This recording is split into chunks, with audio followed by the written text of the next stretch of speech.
Hey, everybody, I'm finally coming to Louisville. Ricky Pitino's going to be in the house. Maybe. I don't know. Come see me at the Louisville Improv September 21st, 2 shows. September 23rd, 2 shows.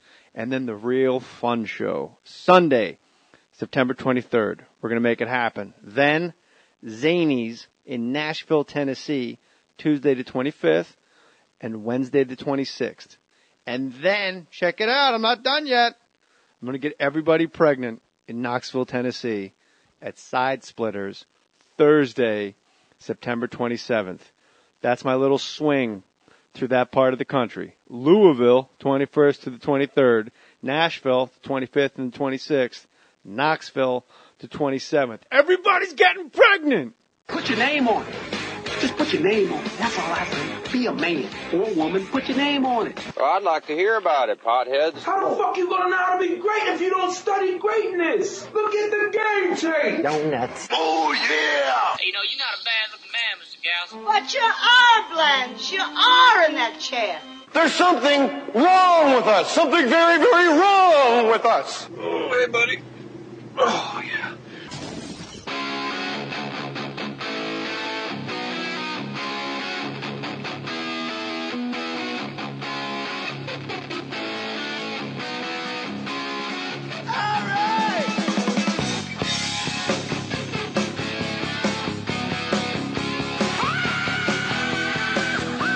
Yeah, when you're on a roll, you stay on a roll. That's why we got John Salley in the house, 4-time NBA champion. But hey, first of all, John, you gotta give the mic real close to your mouth. No question.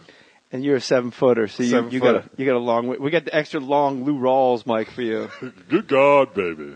You'll never find. I saw Lou Rawls Jr. the other day, and I swear to God, Lou Rawls Jr. comes to me and he tells me the story, and I'm buying cigars on Van Nuys and Ventura, right by the Chevron station. And he's in John, Lou Rawls Jr. And I used to be around Lou Rawls because I love Lou Rawls. So when I got in town, I got to meet Lou Rawls. I would go to all of his events. And I said, what's up, man? His last wife took all the money, me and the mom, and says, we ain't getting nothing. And I was like, really? Yeah, man. She went and had him sign it while he was in the bed, and everything goes to him. Like hospital bed. Whatever. Yeah, when he was dying. And that was the 40-year-old wife with the new like 3-year-old kid some years ago. I was like, man, white lady that or black lady? Very in between, Creole. All right. In between. Very lightest. So was he asking you for like a Kickstarter? No, he was buying his cigarettes and whatever he was buying, and I was getting some cigars, and I hadn't been around him. I think I was around him when he was like 19, 17, something like that. It was a trip. I love Lou Rawls. Does he sing? No, that's the problem. Light with light eyes, can't sing. I was like, man, you look like Smokey. You sure you're not Smokey's kid? Yeah, brothers with light eyes. Yes. You need a pussy helmet. Like, no joke. You meet a brother. You know I'm right, too. Terrence Howard, here we go. Huh? Terrence Howard, here we go. Terrence Howard, a brother with like green eyes. Woo! I know it. All races like him. He's like an albino. You don't know what he is. Yeah. Yeah. You ever realize albinos look black even when they're the white albinos? Isn't that funny? You ever noticed that? I know I haven't, but since you know, make sure his levels are up because we're getting complaints about the guest levels being too low, and I speak much. John's got that super smooth, silky spider voice. It's called pimp voice. Pimp voice. Yeah, you talk to the women in the same monotone voice. You only got a son, so you had a daughter. You would know exactly how to talk. So we learned so far in the podcast that John Salley talks to his daughters like a pimp. When she's out on the track. Hey, green is for the money and gold is for the hoes. Don Juan, the magic wand, bitch. I got 4 rings. You better go out and get my motherfucking money. I slapped the shit out of you, little girl. My little pony, my ass. She's like, wow, he's not monotone anymore. Daddy's mad. You goddamn right I'm your daddy. But just imagine if pimps can get women to do things that that they do, you should not yell at them. You should obviously talk to them the way they talk to them, because obviously they can make them react. Make your next move your best move, baby. That's all. Because you a star. But I think they yell at them when they come up a little shy. I don't think so. On that note.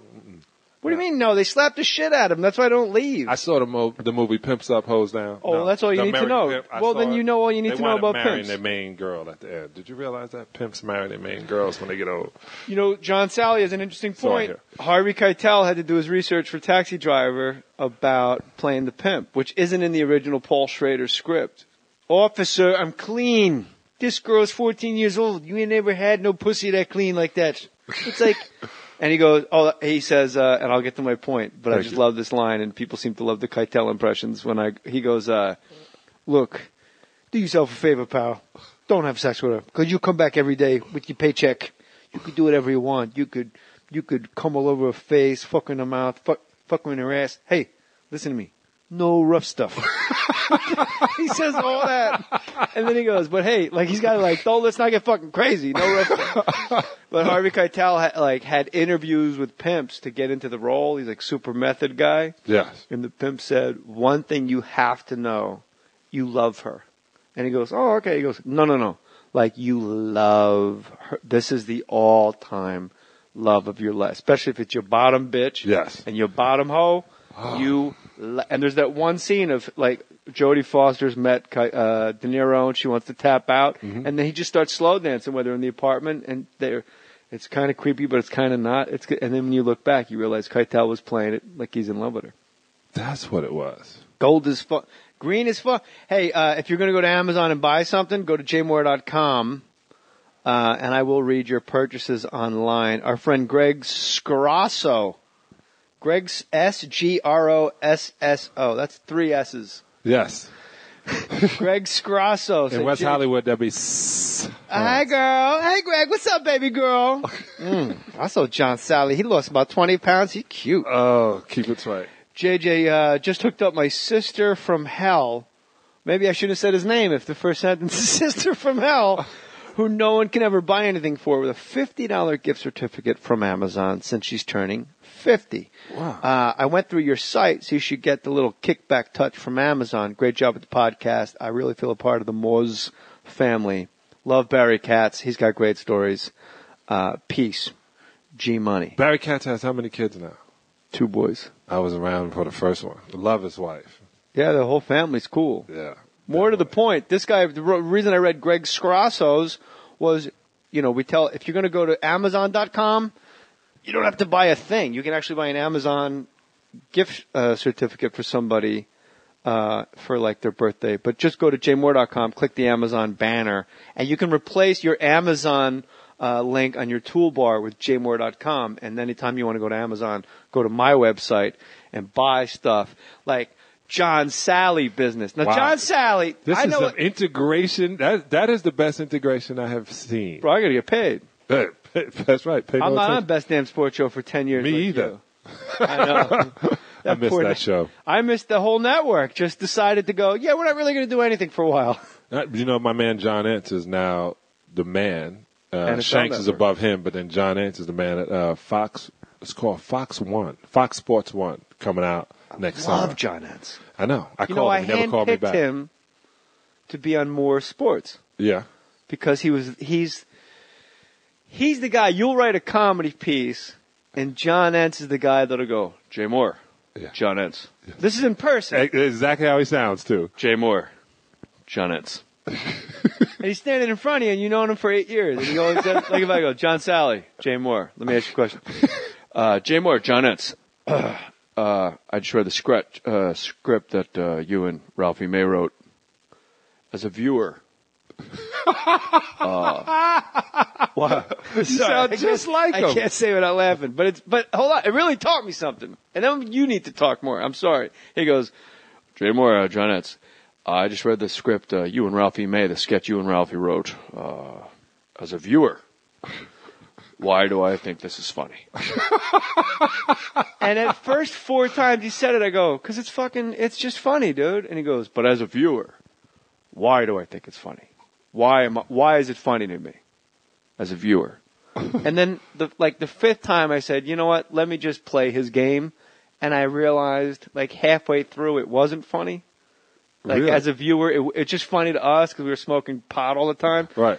And then it was a real brilliant way to get in my head, like break on an elemental level, break this comedy down for me. Like if I'm just sitting at home, explain to me why each of these things is funny. Now, as if you need more voices in your head, John Entz got into your head. Doesn't it, as a comedian, you shouldn't ever second guess your comedy. John Entz was the guy that he didn't second guess it. He asked me to explain it.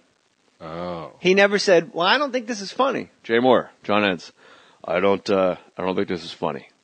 Ever. Ever. He said, as a viewer, explain to me why I'm laughing at this. Well, he would do things when I was on the Best Damn Sports Show period, which is probably my favorite time being on television. It was the longest I've been on TV consecutively.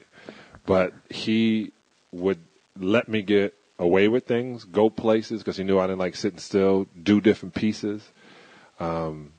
He was a real good guy. He went over to MLB, and then he came back to Fox. I said, why would you come back to Fox? And then he's the number 3 guy. He went to American Idol. Don't forget. He's from American Idol. He went to for Best 1 year. Damn. In the middle of all of it, he did Right. 1 year at American Idol and went, this is one of the real good guys in Hollywood. Mm-hmm. To go to American Idol, which isn't going anywhere for this century, Right. and go, not for me. I'm much more comfortable telling Jeremy Roenick and Michael Rappaport the bullet points of the next segment.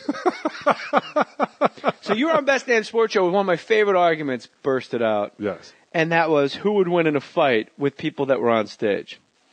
I was on when James Toney and Brian Cox, former middle that's linebacker right. of the New York Jets, Bears, Dolphins, got in a very uncomfortable conversation. Yes. Do you remember this? Yes, I And there do. were N-bombs dropped on James Toney's side. Brian didn't say any of that. Oh, no? James Toney was like, you think you tackle me? You think you take me down? Huh? You that bad? You that bad? You think you get me down? If I was on a football field, you think you don't remember all this? No. I was probably high. No, I'm joking. No, you're not. After. Yeah, you played in the NBA before they tested for pot. Well, you know what's funny? I didn't smoke until I was 39 years old. What that's incredible. First time I smoked, I was 36. I was, and I was in this crazy thing. One of my brothers lost his career, and they blamed it on weed. And then my friend had got murdered. So I was a real brother. Who lost his career in Football. Who's your brother? His name was Jerry. But, they found back in the day, he was playing in college, and they had the little burn mark. Back in the day, you didn't know not to smoke a joint all the way until it burned your fingers. Yeah. And he had burn marks on his fingers. He's quarterback. He Holding was it between your keys. and but you know what you do? You shave them down. I was like, why do you even do that? But buy a pipe. yeah, bong it up. You hang around with enough white guys, you know what it is. Get an apple and a straw. And then at 39, I got my feet operated on Best Damn, and they gave me Vicodin. And I came on the day I got it operated, and the Vicodin gave me a 10-second delay, which Fox wanted to give me anyway. But they gave me a 10-second delay, so when you said something, it took me literally, I would hear it echo, and then I would answer it, and somebody else had already answered it. Chris Rose thought it was hilarious. I was like, I'd never gotten high. I said, I can't take that drug. And somebody said, well, you should get some medical marijuana. I laughed and I giggled. And I hung out with this girl, and she was like, just try it. And I was so high, I was driving home. And it took me an hour, it felt like. But it only took me 20 minutes. I was like, I can do this. So since then, I opened a medical marijuana dispensary and became an advocate for it because I think it really works. And as you know, like you said, I lost weight. I do everything natural. I became a vegan, raw vegan. I only take pills, only take medicines that are natural. I only take natural food to heal anything. That's just the way I go. What's the highest you've ever been? Because you never did like acid? No, I never did any drugs. How many times you done acid, Angie? How many times you done acid?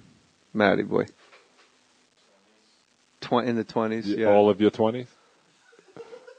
All of your 20s? No, in the 20s. No, really? That's what he's saying. No, I had. You know what a skillet hit is? What? Anyway, that was that. That's the geechiest shit I've ever heard. That's some Geechees. Geechees from South Carolina. He understands. That's when you're black from the woods. Black from the woods. That's when your grandma spits chewing tobacco in a chock full of nuts can. Like she geechi. Black swamp people. Black people that eat alligators. I personally can't put those words in the same sentence. Unless I say, the color is black. I was watching Swamp People. But if you think I'm going to say that sentence, you're out of your mind. You're out of your mind. It's true, black swamp people. No, I just always joke about that. But I do believe in medical marijuana. I do think it should be passed. I do think it should be treated way less than it does. But right now, there's nothing wrong with you. And you take it because you like to get hot. Oh, no. When I have pain, now I got arthritis in my hands, and you got to see Oakley. So Oakley at ESPN, his hands were like, Charles? Yeah, man. I was like, that's arthritis. And I got it in my thumb, my wrist. Or as the blacks say, arthritis. Arthritis. I got the sugar. I got the arthritis. And something's wrong with my vaginal mesh.